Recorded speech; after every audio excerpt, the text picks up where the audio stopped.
What's going on, guys? Ethan with Greyson Grains Woodworks back again in the same weekend.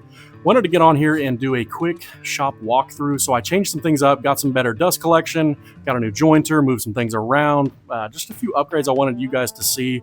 Again, this is a new channel. Want to bring you guys along on things like this. So let me know what you guys want to see in the future, and don't forget to subscribe. Appreciate you guys.